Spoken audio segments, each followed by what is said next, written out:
Selamat pagi pemirsa. Perbedaan poros koalisi menuju 2024 antara Surya Paloh dan Prabowo Subianto tidak menjadi penghalang bagi keduanya dalam meneguhkan komitmen bersama demi menjaga demokrasi. Inilah pesan yang coba disampaikan dalam pertemuan keduanya.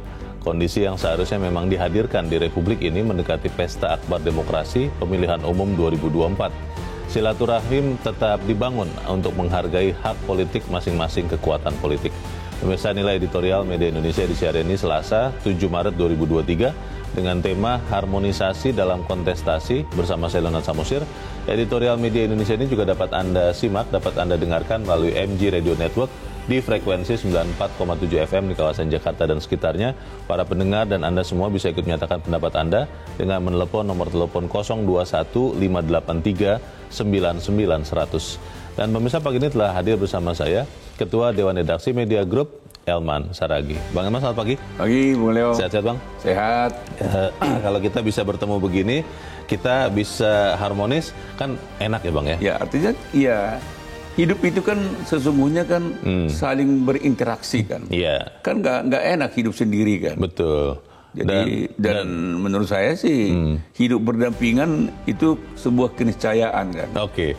Dan pemirsa, diberi judul harmonisasi dalam kontestasi. Menarik sekali kalau kita melihat ada pertemuan yang dilakukan oleh seorang Surya Paloh yang adalah Ketua Umum Partai Nasdem dan seorang Prabowo Subianto yang adalah Ketua Umum Partai Gerindra. Tapi pertanyaannya begini, Bang. Kalau pucuk pimpinan ketemu dengan pucuk pimpinan, apakah itu artinya terjemahannya ke bawah itu akan terjadi hal yang sama? Itu satu. Lalu yang kedua, kan masih banyak pucuk pimpinan yang lain, Bang. Apakah mereka juga bisa saling bertemu supaya mewujudkan harmonisasi ini? Bagaimana, Bang? Saya mengatakan begini, Leo ya. Saya buat catatan khusus mengenai pertemuan Pak Prabowo dengan Pak Surya Paloh ini. Yeah. Ini betul-betul pertemuan yang membawa kesejukan ke seluruh negeri ini. Yeah. Kesejukan apa? Artinya jauh-jauh hari Pak Prabowo bersama dengan Pak Surya Paloh punya komitmen. Kita harus menciptakan pemilu yang damai dan tenang. Damai dan tenang. Tenang dan damai gitu kan. Yeah. Nah ini kan orang kan menduga tadinya pertemuan kedua pucuk pimpinan partai politik ini kan ini pasti akan membangun poros politik yang baru ini kan gitu. Oh, kan. mau berkoalisi. Berkoalisi nih. Oh. Siapa mau kemana? Iya. Kemana mau ke siapa kan gitu kan. Ini kan biasanya kan begitu. Tetapi pertemuan ini ternyata mereka tidak membahas koalisi. Oke. Mereka berdua menginginkan marilah kita dari awal. Baik. Ibaratnya permainan sepak bola dari awal kita jabat tangan, hasil pemilu nanti kita berpelukan. Apapun hasilnya. Apapun hasilnya. Artinya disinilah saya lihat kematangan berdemokrasi Pak Surya Paloh dan Prabowo. Baik. Mereka menghargai perbedaan dan menghormati apapun hasil perbedaan itu. Oke, kita akan bahas dan kita akan bedah itu Bang Eman dan pemirsa. Nilai editorial Media Indonesia untuk hari ini Selasa 7 Maret 2023, harmonisasi dalam kontestasi.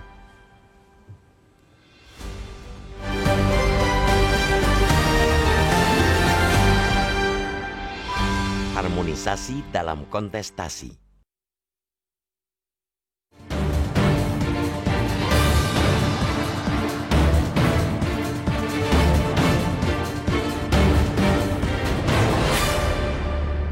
Sebuah kontestasi, apalagi politik, tidak akan bisa terhindar dari friksi.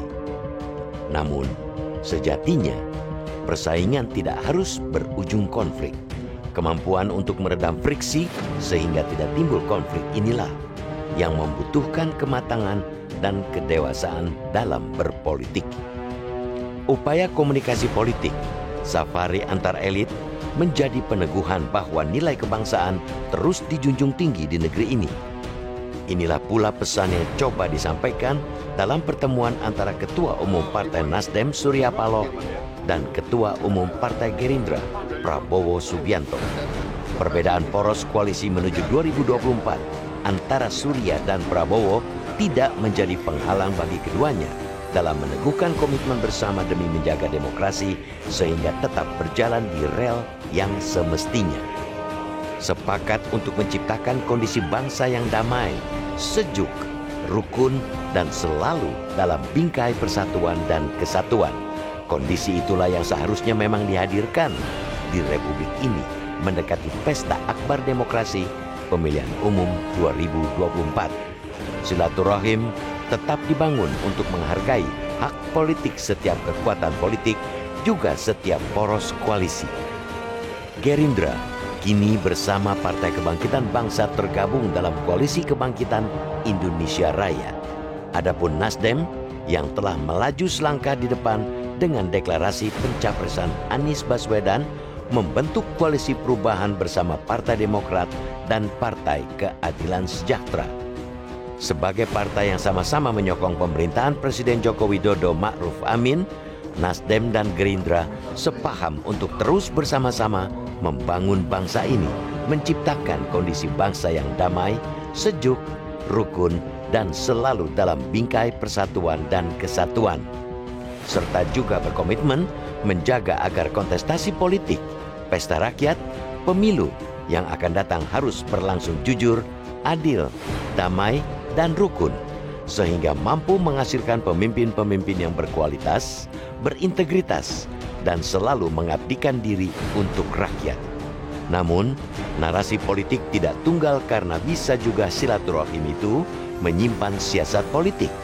Pertemuan elit-elit tentu dibarengi dengan keragaman orientasi politik, baik untuk penjajakan koalisi maupun untuk urusan elektoral yang mungkin terkait 2 atau 3 langkah ke depan. Artinya, meskipun dua poros ini mengusung kandidat yang berbeda dalam Pilpres, dengan komunikasi yang terjalin baik bakal mempermudah jika nanti akan menyatukan kekuatan, baik itu misalkan di putaran kedua maupun saat berada di pemerintahan. Safari elit ini juga bisa dimaknai sebagai bentuk akrobat politik yang bisa ditonton masyarakat sambil menunggu ujungnya gimana. Akan tetapi, apapun yang disiapkan saat ini dapat dilihat mengarah pada sebuah langkah konkret untuk menjaga kondusivitas iklim politik. Yang jelas, pertemuan semacam itu dapat mengurangi potensi risiko polarisasi ekstrim yang bisa menimpa publik seusai pertarungan politik, sebagaimana sempat terjadi dalam 2 musim pemilu lalu. Menuju 2024, publik sangat berharap pengejawantahan harmonisasi dalam kontestasi. Pesan kepada publik, kalaupun terjadi kompetisi di antara partai-partai politik, di antara para kandidat capres, itu sebuah agenda demokrasi yang biasa saja. Tidak perlu berujung pada polarisasi, bahkan konflik. Sebaliknya, rakyat tentu enggan bila mana elit-elit politik yang berpengaruh ini saling memunggungi sehingga mempertebal kecemasan yang kian menjalar dan menjadi masalah serius yang bisa mempertajam polarisasi, yang bisa meledak menjadi konflik apapun.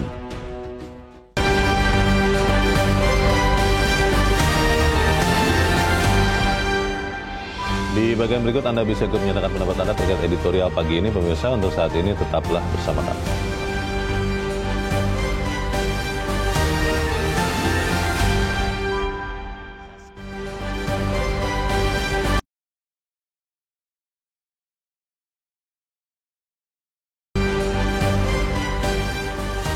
Terima kasih Anda masih bersama kami di Editorial Media Indonesia untuk pagi ini, pemirsa. Dan Bang Elman, sebelum kita berdiskusi, kita mau coba bertanya juga, Bang. Kita sudah tersambung lewat saluran telepon dengan Rektor Universitas Muhammadiyah Jakarta, Ma'mun Murad. Pak Murad, selamat pagi. Selamat pagi. Selamat pagi, Pak Murad. Assalamualaikum warahmatullahi wabarakatuh. Waalaikumsalam warahmatullahi wabarakatuh. Pak Murad, kalau kita kemarin melihat ada contoh yang baik yang diberikan oleh seorang Surya Paloh dan seorang Prabowo Subianto untuk bertemu, meskipun kemudian kita tahu juga bahwa itu bukan untuk saling menyatukan pilihan. Pilihannya tetap berbeda, porosnya tetap beda, tapi mereka bisa bertemu, bisa bersalaman, bisa berpelukan. Kalau Anda melihat ini sebetulnya artinya apa untuk kita semua menjelang pemilu 2024, Pak? Saya coba melihat pada 2 hal itu ya. Yang pertama, tentu kesadaran dari dua tokoh besar ya terkait dengan kesinambungan pelaksanaan demokrasi di Indonesia, bahwa dua tokoh ini dan juga saya kira juga kegelisahan dari tokoh-tokoh yang lainnya itu sadar bahwa demokrasi itu sedang mencoba untuk dibajak. Meskipun sejatinya selama ini demokrasi kalau dilihat dalam perspektif nilai-nilai yang substantif dari demokrasi itu sesungguhnya juga sudah dibaca, gitu kan. Nah kalau substansinya selama ini sudah dibaca, terus kemudian proseduralnya juga mencoba dibaca, ini selesai itu demokrasi di Indonesia. Oke, artinya apa Pak? Dibajak seperti apa nih maksudnya Pak Murad? Iya, kan kemarin kan kita sudah disuguhi oleh pancingan itu kan dari putusan PN Jakarta Pusat bahwa pemilu itu harus ditunda di 2025. Oke. Ini bagi saya ini PN Jakarta Pusat meskipun beberapa elit sudah membantah bahwa ini berdiri sendiri, saya kok tidak yakin ini berdiri sendiri ya. Memang tadi saya lihat juga sepintas ada pernyataan dari Presiden Jokowi yang membantah bahwa pemilu tetap harus berjalan gitu kan. Tapi kan awalnya memang kita sempat curiga juga. Oke, Pak Murad, kalau kita melihat Pak makna dari pertemuan dua tokoh ini dulu, kita batasi dulu di situ Pak. Ini artinya apakah kemudian kita bisa melihat bahwa pemilu 2024 akan tetap berjalan damai meskipun tokoh-tokoh bisa jadi beda pilihan? Mungkin kita juga akan lihat lagi pertemuan tokoh-tokoh yang lain begitu ke depannya. Bisa seperti itu tidak Pak Murad? Iya. Ya, saya melihatnya seperti itu. Jadi dua hal yang saya coba sorot itu terkait dengan praktek demokrasi. Ini dua tokoh besar ini sadar supaya demokrasi tidak dibajak secara prosedural. Prosedural kan artinya pemilu harus berlangsung 5 tahun sekali gitu kan. Iya, betul. Lepas mungkin kecurangan dan lain sebagainya ada atau tidak itu pemilu harus berlangsung. Dan dua tokoh ini ingin memastikan bahwa pemilu harus tetap berlangsung. Dan ini kan juga ditegaskan oleh Presiden Jokowi. Kemudian yang kedua, saya kira ini pembelajaran yang positif ya bagi tokoh-tokoh politik di Indonesia, termasuk juga grassroots ya, termasuk juga grassroots, bahwa berbeda pilihan politik itu hal yang biasa di dalam politik. Kan kita sudah tahu bahwa Pak Surya Paloh sudah pasti akan mencalonkan Mas Anies gitu kan. Untuk Pak Prabowo sementara kan masih menimbang-nimbang Pak Prabowo akan maju dengan siapa. Salah satunya kan sangat mungkin dengan Caimin. Nah, ini dua tokoh yang hampir dipastikan akan beda pilihan, tapi kemudian bisa bertemu. Ini saya kira pembelajaran bagi publik yang luar biasa. Jangan kemudian dalam hal urusan politik itu terlalu serius juga, gitu kan? Toh nyatanya pemilu 2019 juga serius-serius, tapi nyatanya kemudian bergabung dengan koalisi kan seperti itu. Baik, ini pelajaran penting untuk kita semua bahwa ketika berbeda tetap bisa bertemu, bisa tetap bersalaman, bisa tetap berpelukan ya. Ini contoh yang bagus untuk kita semua. Kita harapkan nanti tokoh-tokoh yang lain akan mengikuti. Untuk saat ini terima kasih Rektor Universitas Muhammadiyah Jakarta, Ma'mun Murad sudah menceritakan kami. Selamat pagi Pak Murad. Ya, makasih Selamat Pak. Pagi.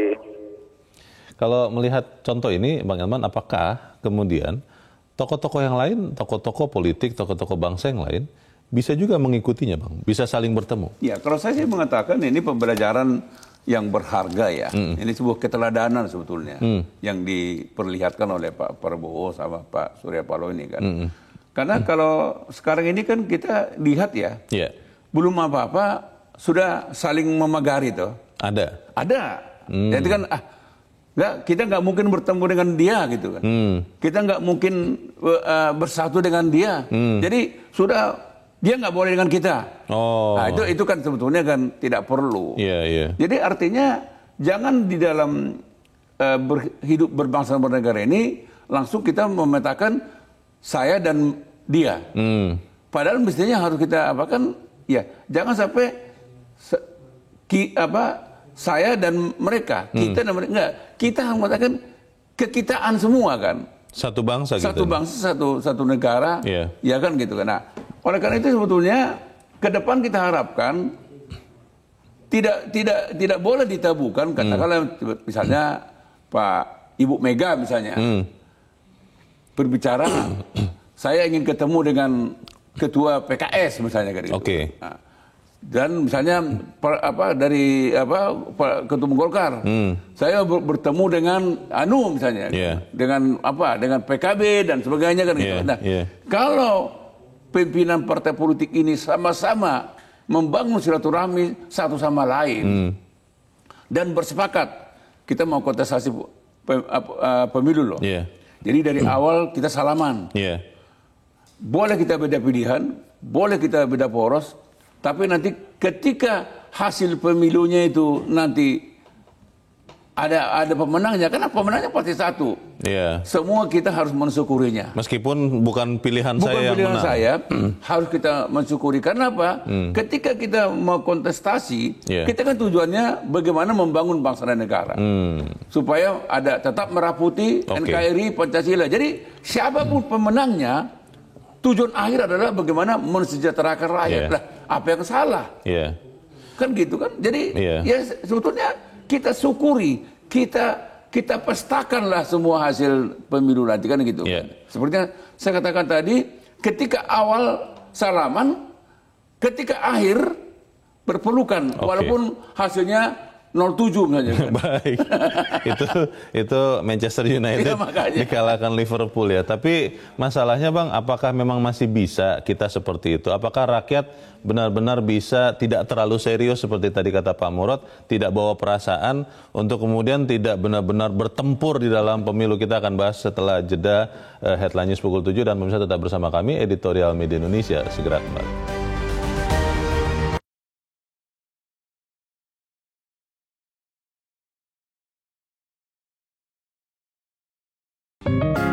Media Indonesia mengajak Anda untuk mengakses fitur premium e-paper.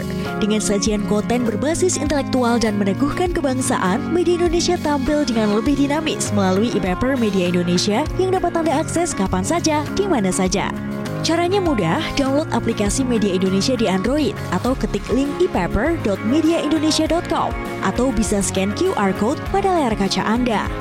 Klik tab e-paper di bagian samping layar tablet Anda. Daftarkan data diri, serta pilih paket berlangganan e-paper Media Indonesia sesuai dengan kebutuhan Anda. Nikmati juga bonus spesial tambahan 4 halaman rubrik fokus setiap hari. Semua bisa Anda dapatkan hanya di e-paper Media Indonesia.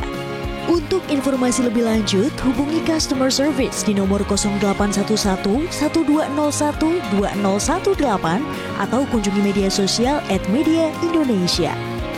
Media Indonesia, referensi bangsa.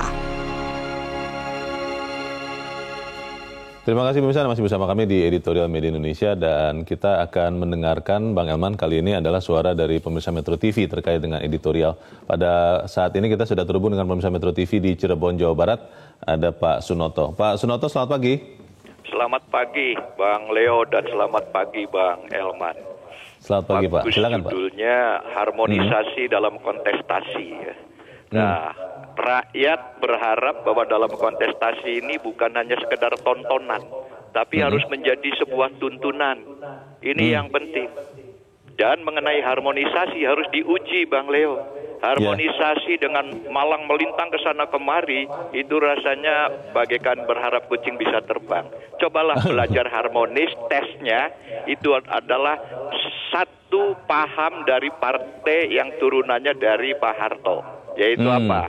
Golkar, Nasdem, Demokrat, Hanura, Gerindra, dan FKPI. Mereka bisa harmonis nggak? Dan mereka juga udah punya paham ya itu pemilu terbuka dah. Dan yang di seberang sana adalah sistem tertutup. Itu kan udah terjadi dua polar, ya kan? Ini udah jelas. Jadi partai yang turunannya dari dalam tanda petik Pak Harto ini tolong bisa bersatu nggak? Yang kedua, harmonisasi dari mereka untuk siapa? Untuk partai atau untuk rakyat? Di Cirebon contoh Bang Leo dan Bang Elman. Jalan rusak sampai ada sebagian rakyat nanam pohon pisang di tengah jalan karena apa? Pemerintah dan partai politik tidak ada yang peduli.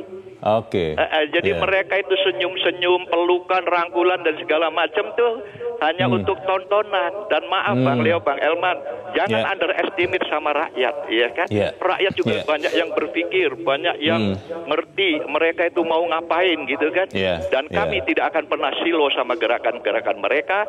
Yang penting adalah bukti. Makanya kami bikin satu kelompok yang namanya de facto, yaitu adalah lawannya dari de jure atau sini jure, ya. Makasih. Terima kasih Pak Sunoto di Cirebon, Jawa Barat untuk pendapat Anda, Pak. Selamat pagi. Yang penting untuk rakyat katanya, Bang. Bukan hanya untuk tontonan. Betul. Kita akan ke pemirsa Metro TV berikut di Temanggung, Jawa Tengah. Ada Pak Sukarwan. Pak Sukarwan, selamat pagi. Iya, selamat pagi Metro TV. Selamat pagi Pak Sukarwan. Silakan Pak, pendapat Anda, Pak. Ya, kalau temanya itu adalah pertemuan antara Pak Surya dan Pak Prabowo, itu titik poinnya ya Pak Surya Paloh itu sudah memberikan contoh keteladanan. Meskipun Pak Surya Paloh itu sudah punya aliansi Nasdem, Demokrat, dan PKS itu juga partai besar. Tapi dia merasa tidak besar, artinya masih bisa bersahabat dengan yang lain. Karena begini, yang kecil-kecil yang dianggap setengah besar itu kalau bersatu nanti bisa mengalahkan yang merasa ego super besar, ada TKO itu aja nanti kalau bersatu. Yang kedua Bang, Pak. Saya kira pendekatan Pak Surya Paloh dengan Pak Prabowo kemungkinan kecil ya untuk menyatukan biar saling berkoalisi, karena Pak Prabowo sendiri ketua partai dan capres, sementara Pak Surya juga punya capres Pak Anies Baswedan. Paling setidaknya gini, setidaknya apabila sampai putaran kedua dan belum ada yang bisa unggul, ya mungkin Pak Surya Paloh akan menggait Prabowo gitu. Itu aja ramalan saya. Terakhir pendapat Pak Sunoto itu saya setuju, memang banyak jalan rusak, partai hanya senyum saja Mbok didandani, terutama jalan Sukoharjo Kendal Jawa Tengah ini. Bupati Kendal agar dengar jalan Sukoharjo Kendal atau sekitar bundaran Sukoharjo agar diperbaiki nih partai-partai itu. Bupati Kendal agar dengar nih Pak Diko. Terima kasih Pak Sukarwan di Temanggung, Jawa Tengah, Pak, untuk pendapat Anda. Selamat pagi. Di belakang Pak Sukarwan ada Pak Sukiwi di Medan. Pak Sukiwi, selamat pagi. Ya, selamat pagi Bung Leo, selamat pagi Bung Helman. Selamat pagi Pak Sukiwi. Silakan Pak, pendapat Anda, Pak. Ya, bagi saya ini satu hal yang luar biasa yang perlu kita rakyat apresiasi, di mana ada yang berani untuk walaupun kita berbeda di dalam aliansi, tapi kita harus saling bertemu satu dengan yang lain. Kenapa ini bisa terjadi? Apa yang dijalankan oleh Pak Surya dengan Pak Prabowo ini menunjukkan mereka ini negarawan. Jadi kalau seorang negarawan itu ada kedewasaan di dalam berpolitik. Makanya perpolitikan di Indonesia ini sangat perlu sekali ketua-ketuanya itu harus dewasa di dalam berpolitik. Harus dewasa. Karena apa? Tujuan dari pemilu terakhir itu adalah apa? Untuk kesejahteraan dan kemakmuran rakyatnya. Karena apa? Semua kita pasti punya visi dan misi negara. Ya, visi dan tujuan untuk mendirikan negara itu kan ada visi dan misinya. Kesejahteraan, visi misi itu paling pertama itu ya untuk rakyatnya dulu. Nah, kita nggak tahu pertemuan mereka itu visi misi mereka itu apa, tapi saya selaku rakyat kecil saya merasa senang, merasa gembira melihat. Terima kasih Pak Sukiwi di Medan, Sumatera Utara untuk pendapat Anda, Pak. Selamat pagi, Pak. Menarik, Bang Elman, para pemirsa kita sudah sangat paham ini apa makna dari pertemuan dua tokoh politik, tokoh bangsa. Dan yang menarik tadi Pak Sunoto mengatakan partai politik tokoh-tokohnya juga harus memberi tuntunan, bukan hanya tontonan. Kalau Pak Sukarwan tadi mengatakan, Pak Sukiwi mengatakan bahwa harus ada kedewasaan seorang negarawan. Bagaimana, Bang? Ya, memang kalau kita bisa simpulkan dari berbagai pendapat tadi, tapi yang pertama tentu tontonan dulu. Tontonan dulu kan. Tapi tontonan bukan tujuan kan. Tujuan akhirnya adalah mereka harus menuntun kan. Menuntun rakyat ini kan gitu kan. Jadi harus dilihat dulu, contoh nyata bagaimana bisa bersalaman, berpelukan. Itu kan bagus kan. Kan itu yang langka selama ini kan. Hampir nggak ada lagi salaman. Kalau kita balik lagi 2019, 2014, kan nggak ada salaman kan. Susah ya. Nggak ada, apalagi berpelukan. Iya. Dan dampaknya sampai hari ini kan masih kita rasakan. Masih kan? terasa. Nah itu yang saya lihat, yang ingin dicegah oleh Pak Surya Paloh dan Pak Prabowo. Ayo, monggo kita tunjukkan dulu, kita perlihatkan dulu contoh yang benar. Nah, jadi ini kan harapan kita, Bung Leo. Dan tadi setuju dengan Pak Sunoto. Ini jangan hanya tontonan. Pastilah kita nggak setuju hanya tontonan. Mereka harus menuntun. Untuk menuntun bagaimana? Kedewasaan berdemokrasi. Jadi berbeda pilihan boleh, dan pasti ada perbedaan pilihan. Tapi hasilnya apapun harus saling menghormati. Nah, jadi ini yang kita harapkan, peristiwa pertemuan seperti ini tidak hanya Pak Surya Paloh dengan Pak Prabowo. Harus juga semua para pimpinan parpol yang ikut kontestasi dalam 2024 itu harus ada pertemuan, silaturahmi. Harus. Itu saya katakan tadi, katakanlah misalnya Ibu Mega dengan Ketua PKS bertegur sapa, berangkulan. Demikian juga misalnya Pak Muhaimin dengan Ibu Mega, dengan Pak Surya Paloh, dengan Airlangga, dengan P3, dengan partai-partai lain. Dengan Gelora, partainya teman saya kan gitu kan. Jadi maksud saya ini harus dibudayakan. Harus dibudayakan. Sehingga kalau mereka kelihatan harmoni, ya di bawah itu pasti harmoni. Jadi itu sebabnya kita harapkan pemilu nanti ada kematangan, tidak hanya kematangan penyelenggara, tidak hanya kematangan pemerintah, tapi terutama adalah kematangan para institusi partai politik dan elemen masyarakat. Dan ini yang harus diperhatikan oleh para pimpinan parpol. Jadi saya terus terang aja, saya bangga, saya kagum Pak Surya Paloh sama Pak Prabowo ini berangkulan, bersalaman, dan tidak membicarakan tentang poros koalisi. Wah ini Bang, tapi pertanyaannya kan begini, Bang. Kalau seorang Surya Paloh dan Prabowo Subianto bisa bertemu, harapannya bahwa yang lain juga bisa bertemu. Tapi kalau sampai nanti 2024, tidak bisa bertemu juga.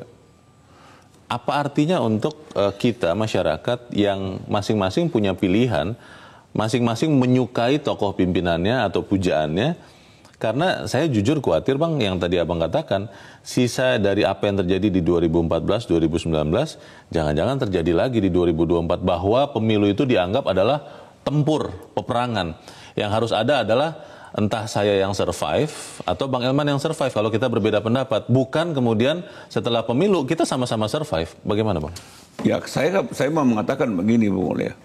Kalau pimpinan partai politik aja tidak mau membangun silaturahmi, tidak mau menjadi tontonan silaturahmi yang harmoni, gitu. Contoh nyata. Terus bagaimana kita bisa mengharapkan partai ini, parpol ini akan mau menjalin ikatan seluruh bangsa ini kan gitu kan? Itu jadi bohong itu ya? Itu bohong. Berarti dia hanya mau menang-menang aja gitu kan. Yang penting saya saja, kami gitu saja. Padahal mestinya kan kita. Jadi hasil pemilu 2024 kita harus menggunakan terminologi kita yang memenangkan pertarungan ini. Bukan saya, tapi kita. Dan untuk siapa? Untuk kita gitu.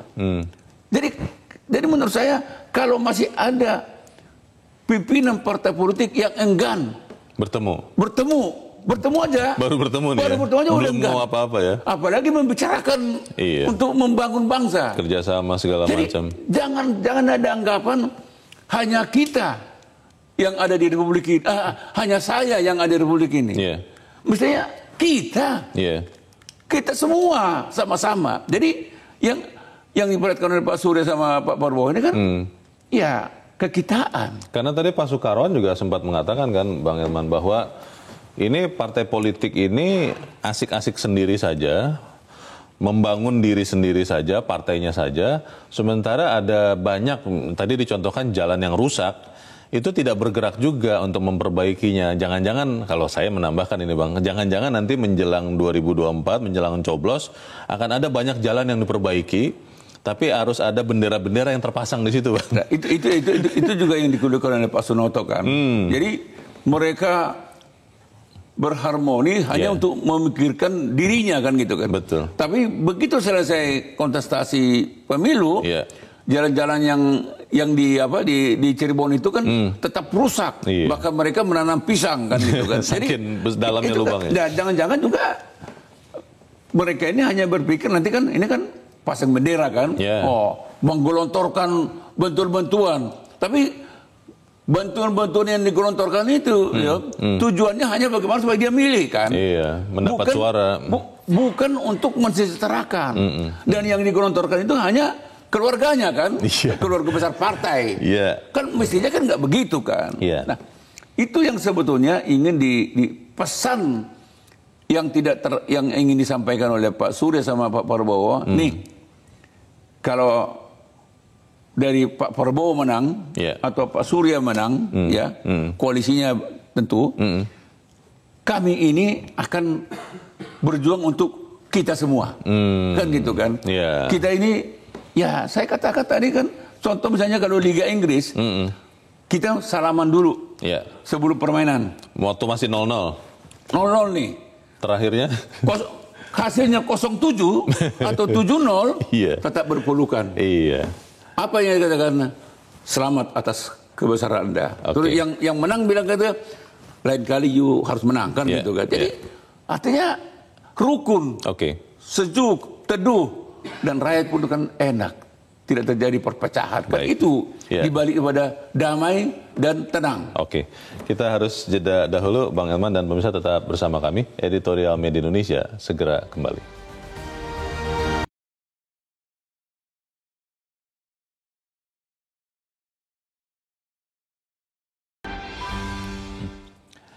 Terima kasih pemirsa, Anda masih bersama kami dan kita ada di bagian akhir dari diskusi kita pagi ini. Bang Elman, kan setiap pemilu kita akan selalu lihat deklarasi ditandatangani oleh semua partai politik, deklarasi siap menang siap kalah. Tapi di sekian pemilu juga kita lihat di ujungnya, ketika ternyata nyata-nyata kalah, itu hampir tidak pernah langsung menerima, saya kalah. Itu hampir selalu ada sengketa. Debat dulu, meyakinkan dulu. Bahkan beberapa kali kita lihat menjadi panas di dalam sengketa itu. Nah, apakah di 2024 kita bisa melihat sesuatu yang berbeda dari kejadian itu? Apakah kita sudah masuk ke bangsa yang dewasa dalam berpolitik, bahwa pemilu itu bukan pertempuran, bahwa salah satu harus mati, tapi pemilu itu adalah lomba kontestasi yang siapapun kalah, dia akan tetap hidup bersama-sama di dalam bangsa Indonesia? Ya sebetulnya kan gini Bung Daw ya. Kalau 2024 nanti kita masih seperti 2019, seperti 2014, seperti yang sudah lagi, ya artinya kapan dewasanya demokrasi di Indonesia ini kan gitu kan kita kan nggak boleh mundur, ya kan, nggak boleh juga berhenti. Harus naik kelas kita kan. Seperti kalau sepak bola, lagi-lagi saya bilang sepak bola, kita harus bisa Liga Inggris. Kita jangan hanya berpaku di dalam misalnya di perserikatan di sini kan, di Indonesia, antar klub Indonesia kan. Kita harus kelas Liga Inggris kan gitu kan. Atau kelas Asia dulu lah Bang. Ya kalau kepalang mau menjadi tujuan kan, ngapain Asia kan? Harus tinggi, sama aja kan. Inggris aja sekalian kan. Oleh karena itu saya berharap kontestasi nanti seluruh partai politik harus menonjolkan gagasan. Gagasan yang harus menjadi primadona mereka. Gagasan untuk mensejahterakan rakyat loh ya. Ya pastilah. Bukan hanya partainya dong. Bukan hanya partai. Jadi mereka harus berlomba-lomba. Kalau partai ini menang, kita akan membangun ini dan seterusnya. Dan itu harus dipegang teguh nih. Jangan nanti setelah hasil pemilu terpilih, dia bilang, itu kan dulu. Itu kan janji pada saat itu. Janji pada itu. Maksud saya bukan itu, katanya kan.